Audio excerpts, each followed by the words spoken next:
I want to read this. This came from Mom just a second ago. And she said that when Brian was singing, she put the phone up to his ear.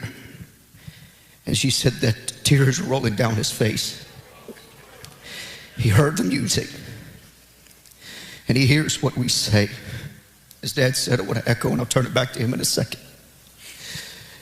As a family, our lives have been devoted to the work of God. And we need all of you to join us to pray and to seek God on our behalf.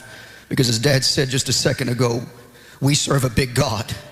And we believe that God is able to do a miracle here tonight. And that's what we're asking for right now. On Sunday, June 15th, 90-year-old televangelist Jimmy Swaggart, a towering figure in Pentecostal broadcasting for more than 5 decades, suffered a cardiac arrest at his Baton Rouge residence. He is currently hospitalized in intensive care, and the situation, by all accounts, is critical. According to his son, Donnie Swaggart, Jimmy collapsed around 8 a.m. and has not regained consciousness since the medical emergency occurred. That evening, in what was described as a deeply emotional service at Family Worship Center, Donnie Swaggart took the stage to share the heartbreaking update with their congregation. His voice heavy with emotion, he told those gathered and the many watching online, without a miracle, his time will be short. This announcement has left many reeling, not just inside the Swaggart family's ministry, but across the global evangelical community.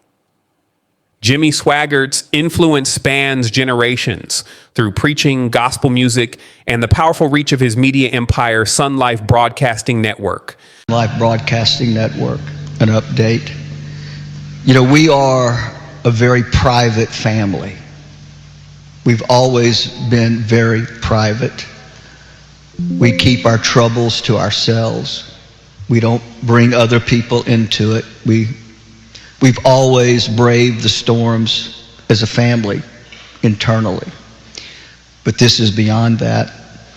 And I will be very open and transparent in the days to come so that everybody will know exactly what is going on. This morning at a little after 8, Gabe and I rushed into Mother's house. His dad had gone into cardiac arrest. He never regained consciousness. We both took turns giving him chest compressions until EMT could get there, and I've never seen so many people arrive at one time, and I want to thank them. But they were able to get a heartbeat back. Right now, he is in ICU, and without a miracle,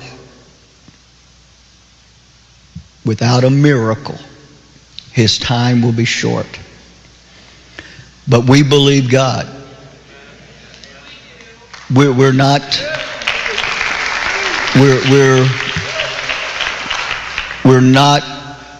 giving up. We've already told the doctors we don't want to hear anything from them. We will make decisions in our own time. But we're going to give the Lord an opportunity to work. Take a moment and let this sink in. This is a son, Donnie Swaggart, standing before his father's lifelong congregation, delivering a message no child ever wants to give. Without a miracle, we may be saying goodbye. This isn't just a medical update, it's a spiritual plea, a crossroads between faith and finality. And according to multiple sources, the family has made a bold and deeply personal decision. They've asked the doctors to withhold medical prognoses. They don't want percentages or timelines. They're not leaning on science right now. They're leaning on God. They're placing Jimmy Swaggart's fate not in the hands of medical professionals, but fully in the hands of prayer, divine intervention, and the faith that's defined their ministry for decades. But to understand the gravity of this moment, we have to understand exactly who Jimmy Swaggart is and why this moment is so monumental. This is not just another pastor lying unconscious in an ICU bed. This is Jimmy Swaggart.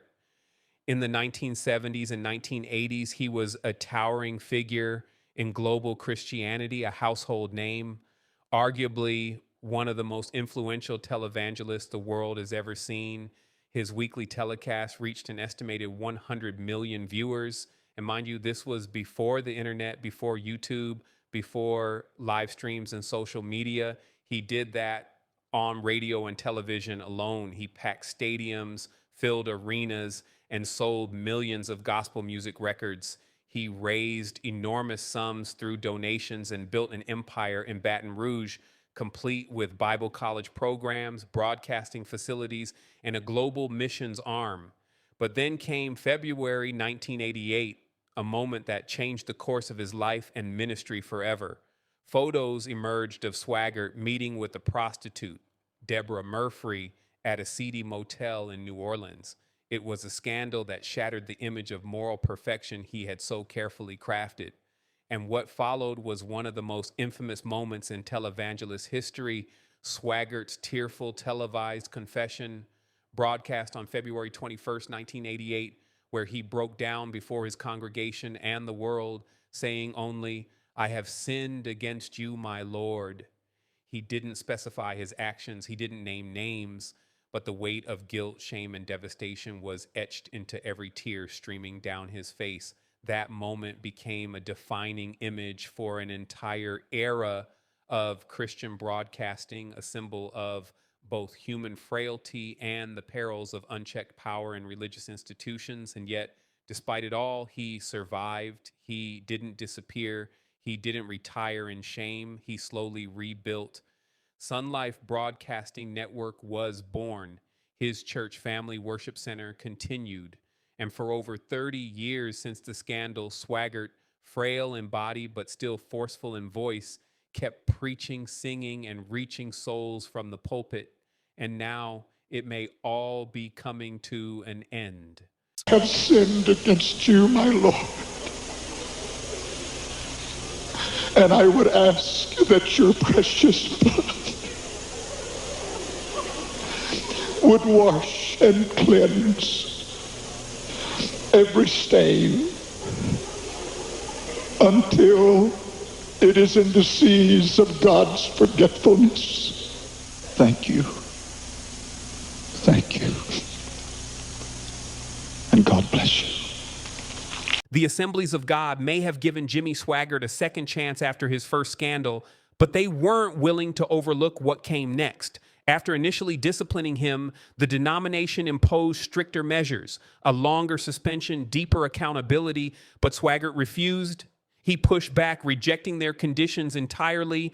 And so in 1988, they revoked his ministerial credentials. You might think that would be the end of the story. Rock bottom, the final fall from grace. But it wasn't. Just 3 years later, in 1991, Jimmy Swaggart was stopped by police in Indio, California. Once again, he was found with a prostitute. Once again, the headlines blazed. But this time, the response was shockingly defiant. There was no tearful confession, no public repentance, no mourning at the altar. Instead, Swaggart offered a brief, blistering statement. "The Lord told me, it's flat none of your business." And yet, he kept preaching, despite the scandals, despite the revoked credentials, despite being written off by fellow ministers, networks, and much of the mainstream evangelical world. He never stopped.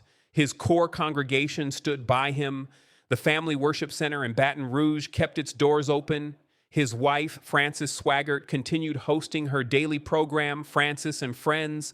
His son, Donnie, joined him on the message of the cross, and together they built a new media empire under the banner of Sun Life Broadcasting Network. So now, here we are, Sunday, June 15th, with the shocking news that Jimmy Swaggart, now 90 years old, is lying unconscious in an ICU bed after going into cardiac arrest. And love him or hate him, you can't deny the impact this man has had. He was a pioneer in global televangelism long before YouTube preachers and Instagram pastors. He was the voice in millions of living rooms every Sunday. He sold millions of gospel records. He helped shape how American Christianity was broadcast to the world. But he also became something else, a cautionary tale, a reminder of the dangerous mix of charisma, unchecked power, and a lack of spiritual accountability. He was both a trailblazer and a warning sign. And today, with his life hanging in the balance, we're left to ask some hard questions. What do we do when a flawed messenger delivers what is supposed to be a perfect message? How do we reconcile the genuine faith of millions who were changed by his ministry with the very real scandals that damaged it? For some, Swaggart is a redeemed sinner, a man who made mistakes but refused to stop preaching.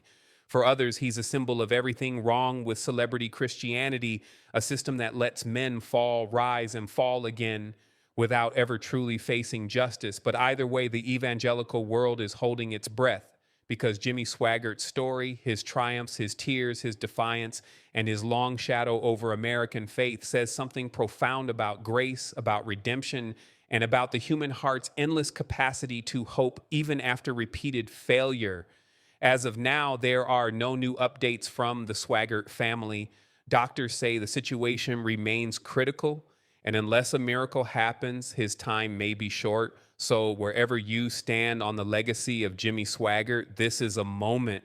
If you're a believer, we invite you to join thousands of others who are praying tonight. Share a prayer in the comments below. And if you believe, like we do, that truth matters, whether it's inspiring, uncomfortable, or both, make sure to like this video, subscribe to the channel, and tap the notification bell so you don't miss our ongoing coverage of this story. We'll be watching this situation closely. Until next time, stay informed, stay discerning, and keep asking the hard questions.